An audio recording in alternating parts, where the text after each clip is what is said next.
And now, The Last Word with Rick Casey. I won't be here next weekend for Father's Day. KLRN will be airing its Blazing Gavels fundraiser, and then I will be leaving town for a daughter's college graduation. So I'd like to deliver a Father's Day story this week.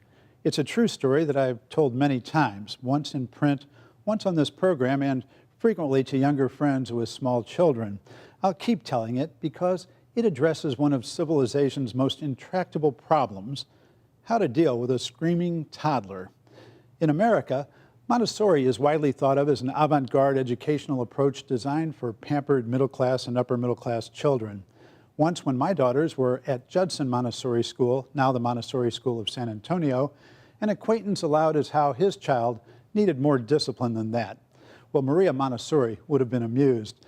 I watched Montessori faculty control classes with velvet methods that would make the strict nuns of my youth envious. Montessori was nearly 120 years ago one of the first female physicians in Italy. She began her career working in asylums with children with mental disabilities. So her theories weren't developed while working with children of privilege, but with street urchins and others at the asylums. When my daughters were at Judson, my wife and I took advantage of an evening course for parents on the writings of Montessori. It was taught by Peter Sebring, then, and I suspect still, one of the best on an excellent faculty. At that time, my 3-year-old, the one who graduates this year, was punishing us for the unwarranted pride we had taken in how well-behaved she had been during what are commonly known as the terrible twos. One of our daily struggles was getting dressed in the morning. She would refuse to put on the clothes set out for her, but would not select any of her own.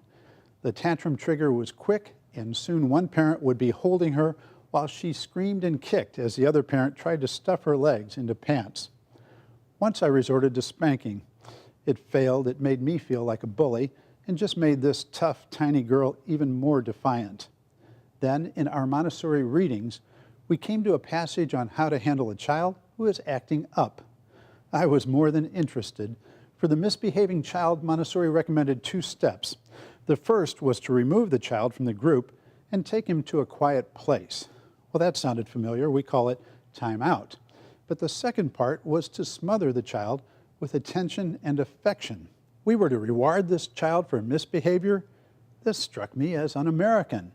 But Maria Montessori was a smart lady, so the next morning, when the battle resumed on schedule, I picked up my screaming daughter and removed her from her sister and mother and went down the hall to a quiet place. Then I stroked her and hugged her and quieted her, and within minutes, she was calm and cooperative. We returned to the room and she happily got dressed. The next morning we went again through the revised ritual: tantrum, removal and affection, happy cooperation. In the weeks, months, and years afterward, the remedy worked whenever I was wise enough to use it.